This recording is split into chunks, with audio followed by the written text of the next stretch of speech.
right, we'll go ahead and get started. We'd like to welcome Rory McIlroy to the interview room here at the FedEx St. Jude Championship. Rory, first start since St. Andrews. Just starting out, what have the last few weeks been like for you, and getting prepped to make the run in the playoffs here, starting sixth in the standings? Yes. Feel refreshed and ready to go for the playoffs. And this is a course you're familiar with. I've played here on a few occasions. Finished tied fourth here in 2019. I guess firstly, you just got off of your pro-am. We got a lot of rain yesterday. How's the course looking in your mind, and how does it set up for you, generally speaking? Yeah, I think the course has held up remarkably well considering the amount of rain we had yesterday. I think TPC Southwind is a favorite for a lot of guys on tour. It's a really good golf course. Rewards, good ball striking, and it's not, you don't have to be overly long on this golf course, but you have to be accurate and put your ball in the right position. Sort of getting used to playing, I certainly haven't played an event on Bermuda for a while, so just sort of getting used to the grass and some of the lies around the greens again. But it's this is obviously a different venue for the first week of the playoffs now, but a venue that we're all sort of familiar with, and I think it's going to be a really good week. All right, with that, we'll open up for questions. If you have a question, just raise your hand and we will get a microphone over to you. We can start right here with Jason. Rory, just in general, wanted to get your thoughts on the ruling yesterday and kind of what went down. Yeah, right here, Doug. One question I thought of that actually came out of that hearing, and since you would know better than anybody, is this the hardest trophy to win? The FedEx Cup? Is the Super Bowl the hardest trophy to win in football? We're talking about golf, Rory. Stay in your lane.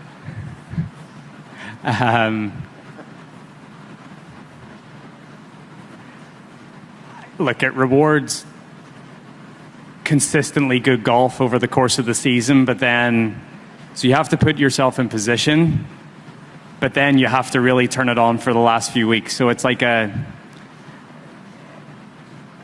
it's a weird one. It's like you have to play consistently good golf over the course of a 30-week or 30-whatever-week season, and then you have to get hot at the end of it again as well. So it's difficult to win. I mean, no one's won more than twice, and it's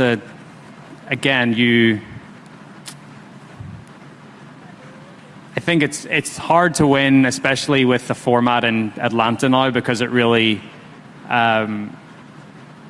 gives an advantage to the guys that have played well leading up to the Tour Championship. So, if you look at it that way, the guy that's not in first going into Atlanta, yes, it's probably the most difficult thing to win, because I'm pretty sure in any other tournament around the world, you don't start a few shots behind. On Thursday, you're starting level with everyone else. Yes or no would have worked there, by the way. I don't do that.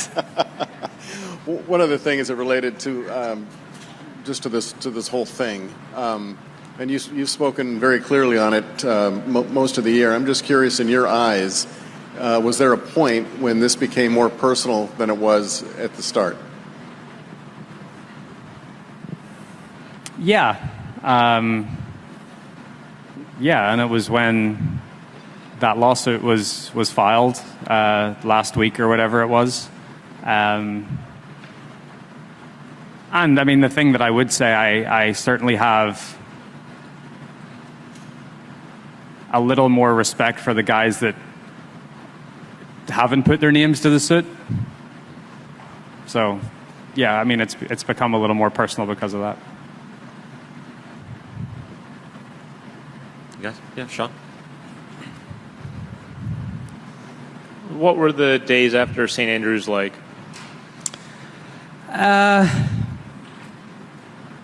Tough. That night was tough. The few days after it were okay, I guess. It probably took me 3 or 4 days to be, to sort of get back to myself again.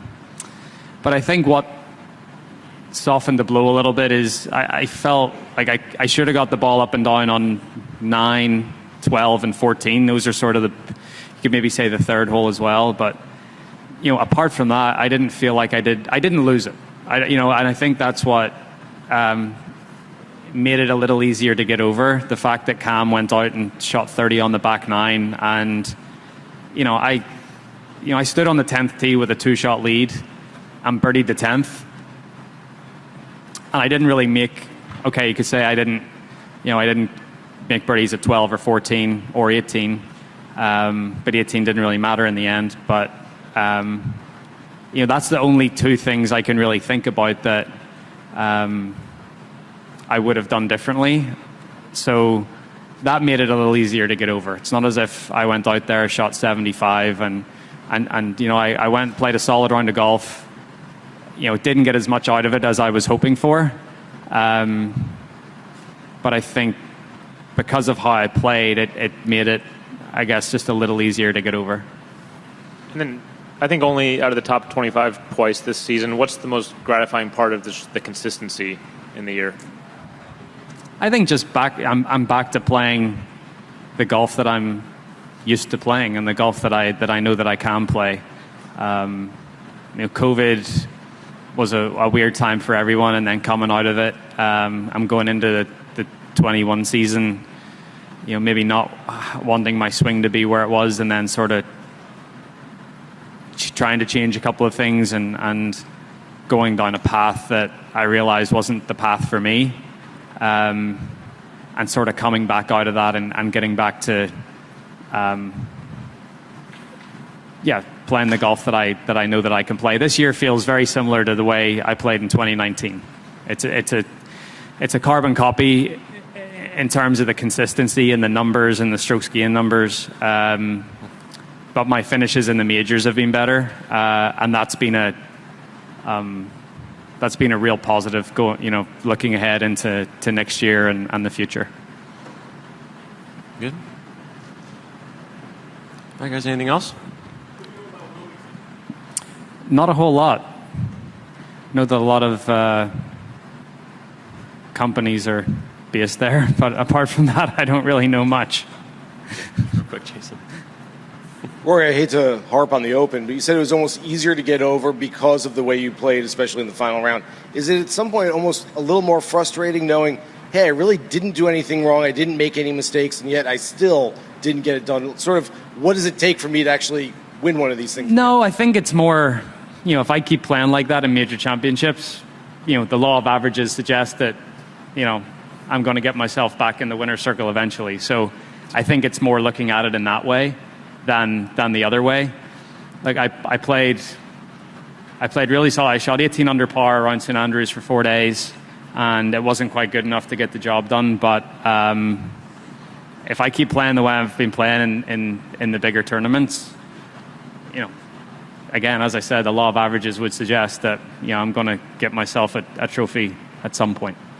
Down the stretch of that, did you feel like you almost needed to change your mindset? Like, did you almost feel like you were kind of playing a little defense? Now, all of a sudden, here comes Cam. I got to play some more offense down the stretch? Yeah, so Cam went on that run on the back 9. As I said, I birdied 10. I thought just make 3 on 11, get through 11. And the two chances that were coming up were 12 and 14.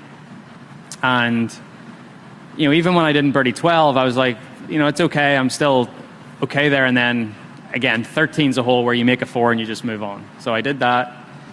And then Cam went on his run. He birdied 14 to get tied with me, I think. Or maybe one ahead at that point. So then I felt pressure to birdie 14. And where that pin was, I just left myself in a really awkward spot. And then I didn't. So it was the last 4 holes I needed to change my mindset. But, trying to chase on 15, 16, 17 at St Andrews is really difficult. I put myself in a good position on 16 and pulled a wedge shot and didn't get it very close, so I didn't give myself a reasonable look there. But the 2 shots I hit into 17 were, I was really, when I needed to, the toughest hole on the course, and hitting 2 shots into, 15 feet and at least giving myself a chance for birdie was I thought they were two really important shots. I didn't convert, and then Cam birdied the last, and obviously the tournament was basically over at that point. So, but the whole day I felt like I was pretty much in control until I didn't make birdie on 14, and then that was when my mindset had to change a little bit. But as I said, chasing on those holes isn't ideal. All right, we have time for a few more. We'll do Mark and then back to Doug. Yeah, going back to some of the LIV golf stuff, I'm curious, this might be a weird way of putting it, but part of your season has been more so than ever kind of being a spokesperson for the PGA in all of this. I'm curious, have you enjoyed that? It's a weird way of putting it, but have you, kind of relished that opportunity to take on that sort of role with the tour?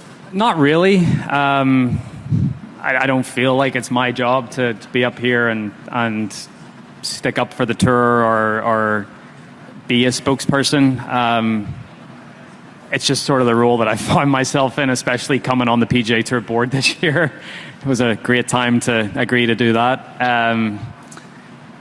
I think I've said this to a few people, I feel when I then get myself inside the ropes, it's like no one can get to me, and it's really nice. So it's actually made the golf part of it way more enjoyable. And I sort of appreciate it a little bit more because of all the other stuff that's going on. So if anything, it's probably helped my golf just because I can get out there and I can not think about it and compartmentalize everything and maybe enjoy competing a little bit more or at least appreciate it a little bit more with everything else that's going on. Were you, yesterday, were you following along with the proceedings live like some other people were? Yeah. What did you make of some of the revelations, what you heard that came out of that hearing yesterday? I guess at this point it's all just not hearsay, but it's look, guys are going to make their own decisions that they feel is best for them, and that's totally fine. Like I don't begrudge anyone for going over to play LIV or taking guaranteed money. Like it's like if that's your prerogative and what you want to do, totally fine. But I think where the resentment comes from the membership of this tour is the fact that they want to try to get their way back in here with no consequences. And anyone that's read the PGA Tour handbook or abided by the rules and regulations, that would feel very unfair to them. And that's sort of how it played out. And I think everyone that has abided by the rules was again, it's like there's such a long way to go. It's like you birdie the first hole, but you've still got 17 holes to go. But it was a good day for the tour and for the majority of the membership yesterday. All right, time for a couple more. Let's go Doug right here, then Sean. Sorry, I just had a couple more, but as consistent as you've been on your position on this, have you ever had a number put in front of you? Yes, but it was before it was LIV. It would have been PGL. Yeah. Secondly, as a member of the board, is there any part of you that has had any emails or texts that have been available to the other side for discovery? And if not, is there anything you do now that makes you wonder what you write in case it comes to that? Of course. A lot more phone calls instead of texts and emails, but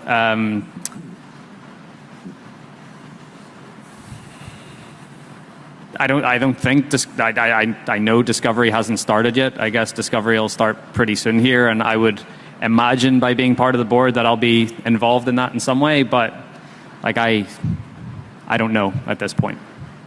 And then lastly, not to really bring this to a thunderous conclusion, how much did you pay attention to the World Golf Ranking outside of whatever text you got Monday morning to show what you were, and what do you make of the new system?